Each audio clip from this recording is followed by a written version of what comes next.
Coda. Sarah stood on the stony beach as the sun began to rise. There was a chill in the air, but less of one in her heart now. It had been a long night, but the dawn promised to wipe a great deal of the pain and loss away. She glanced around as Alice came to join her in staring out over the choppy waters. "Father says that the underground passageways have flooded," she said softly. "They found the body of the last dog in the water there." "But not Dr. Ross or Breckinridge?" "No," Alice sighed. "But Edmund, Colonel Ross, has finally explained everything to my father." She shook her head. "If only he had told us some of this earlier." Sarah couldn't resist a smile. "What did your father say when Ross told him he had been the chief suspect for a while?" Alice laughed. "He was about ready to challenge him to a duel, I think. Then he saw the funny side of things, and they're getting along rather well now." "He's not such a bad person, is he?" "Edmund?" Alice shook her head. "Only he's so secretive, even when it's not needed." "I guess it comes with the job," Sarah replied. "He's a little like the doctor in some ways, you know. They both keep secrets, sometimes too well." "I've been meaning to ask you," Alice said. "Where is your friend? Nobody's seen him for a while, and everyone has questions that they want answered." Laughing, Sarah said, "That's why he's not around. He hates explaining things. Besides, he's gone to fetch the TARDIS." "The TARDIS?" Alice frowned. "Is that your carriage?" "Something like that," Sarah agreed. She just hoped that the doctor was right, and that he really could make the short hop from Dartmoor to the beach. He'd probably have to go via Mars to make it, though. She'd had to trust him, because she had been too worn out from her adventures to accompany him back to the ship.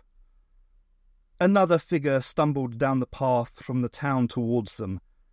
Sarah winced as she realised it was Kipling. She couldn't help liking the boy, but sometimes he could be such a nuisance.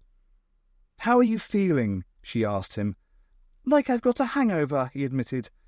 "I missed out on all the fun, I gather." "You were almost a part of it," she told him. "Breckinridge had a change in mind for you. Luckily it didn't come about." She smiled at him. "Do you recall anything about last night?" "After the graveyard?" he shrugged. "All I know is that I dreamed of wolves howling all about me." He shook his head. "Odd. Oh well." He looked up at her. "Will you be going now?" "Soon," Sarah admitted. "Pity." Kipling suddenly leaned forward and kissed her cheek. "It's been fun, though. I won't forget you, Sarah Jane Smith." "Nor I you, Rudyard Kipling," she laughed. "You're going to make lots of people proud of you." He waved and nodded at Alice and then started back up the path. "School's going to be ruddy dull after this," he muttered. "Wolves, graveyards, mermaids." He disappeared, still muttering to himself. "Not a bad sort, really," Sarah said. She glanced at Alice. "You're going to hear a lot more about him, you know. I'm glad I got to know him." Alice stared at her uncertainly. "Are you—" she began. Then she screwed up her courage. "Are you really from the future? The others were talking and—" She gave a quick gesture of uncertainty with her hands. "Yes," Sarah admitted. "I am." "Then you know what becomes of us all?" asked Alice. "Not all," Sarah admitted. "Just a few of you. The ones I happen to have heard about for one reason or another in my time." "Oh." Alice stood quietly beside Sarah, staring out to sea. It was pleasant standing here, with nothing much to think about. Sarah felt happy just watching the sun rise and hearing the sound of the seagulls wheeling overhead. In the distance, she could see several small boats. "The fishing fleet's coming back," she murmured. There was a roaring, crashing, grinding sound that slowly began to fill the air. It appeared to be coming from a spot about 10 feet down the beach. Alice went white and clutched at Sarah's arm. "It's okay," Sarah reassured her. "I think that's my cab arriving." The air shimmered as the familiar outlines of the TARDIS formed and then solidified. There was a final thump, and the sound died away. Then the door was flung open, and the Doctor stormed out. He was back in his usual costume, his hat rammed down over his curls, and the scarf trailing free once more instead of being tucked inside a cape coat. "Right," he said briskly. "Time to finish things. Come along, Sarah, don't dawdle." Pulling a face at his retreating back, Sarah followed him up the pathway and back to the factory. Alice, fighting down the questions she obviously wanted to ask, struggled to keep up with them. The factory had been closed for the time being until decisions could be made about its future. There was a small knot of men there, talking in animated fashion. Sarah recognised most of them: Colonel Ross and Abercrombie, Sir Edward Fulbright and Roger Bridewell, Arthur Conan Doyle and Sir Alexander Cromwell, Constable Faversham and Dr. Martinson, and the one-armed fisherman Brackley. "Ah," Fulbright growled as they joined the party. "Glad you're back." "So am I," the Doctor turned to Ross. "Now, I assume the main problem left is the children?" "Yes," he agreed. "We've agreed that everything else can be kept quiet. There's certainly no need for any of this to come out. The salve is destroyed, I hope?" "I believe so," the Doctor answered. "It doesn't mix too well with salt water. Even if it's not gone, it's so diluted now as to be useless." "Splendid!" Ross nodded briskly. It was obvious that he'd taken charge by virtue of his office as special agent to the Queen. "But the children are a distinct problem." "Why can't we just leave them alone?" asked Doyle. "They didn't ask for this, and they're harmless, surely." "No," replied Ross and the Doctor, almost as one.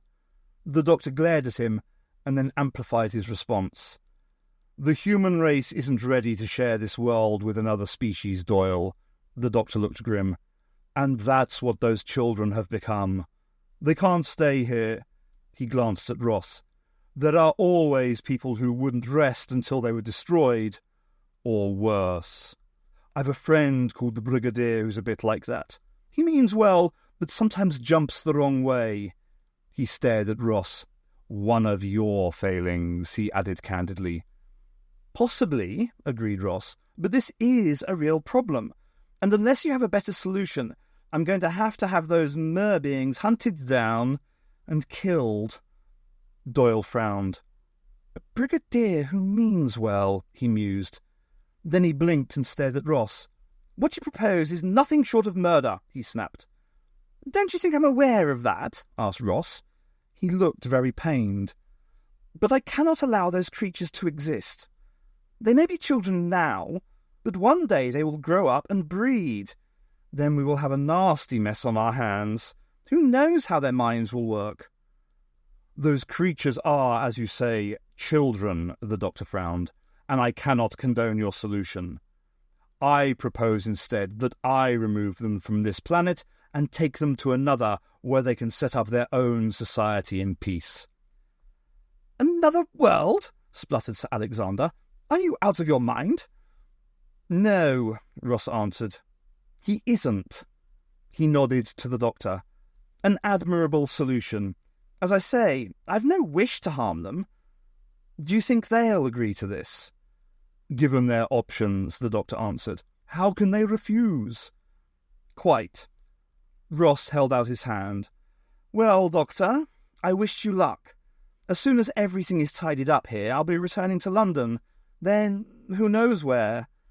The Doctor considered for a moment, then shook the offered hand. "Try to restrain that itchy trigger finger of yours," he advised. Doyle pulled his watch from his pocket. "Well," he said reluctantly, "Captain Grey sails within the hour. I'm sorry to miss out on the last bit, but I think I've done as much as I can." "You've been a marvellous help," the Doctor replied, "and I'm sure you'll have no problem with the writing." Doyle smiled. "If nothing else, I've had a few ideas for stories from all of this." Ross glared at him. "You'd better be certain that the incidents are very much disguised if you use any of this." "Otherwise," the Doctor explained solemnly, Her Majesty will not be amused. Take care, Doyle. I'd hate to think they'd reopen the tower just for you.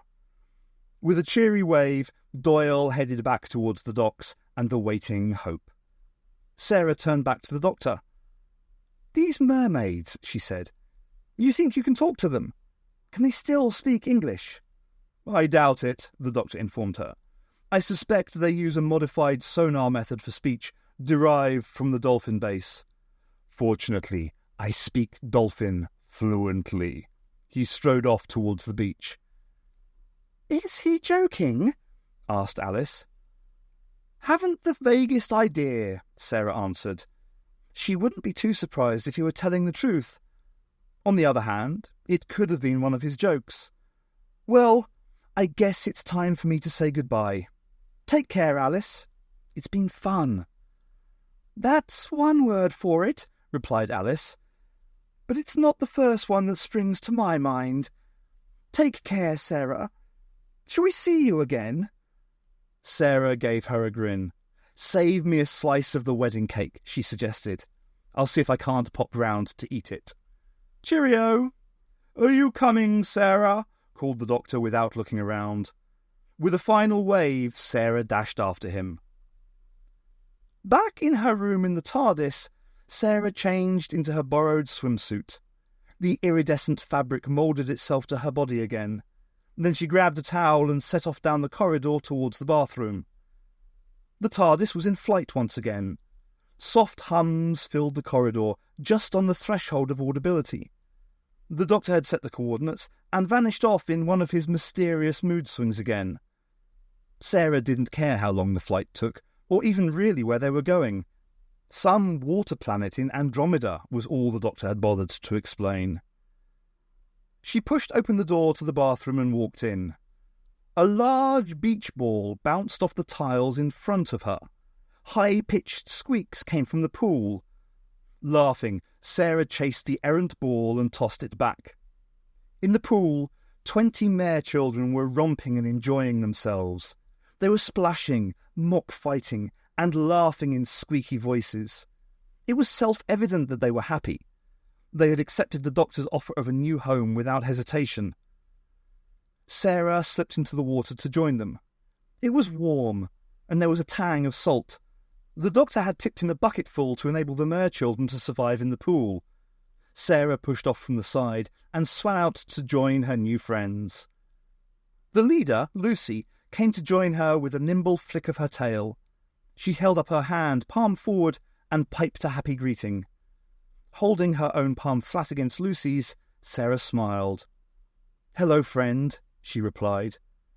It didn't matter how long this voyage lasted. It was going to be a lot of fun.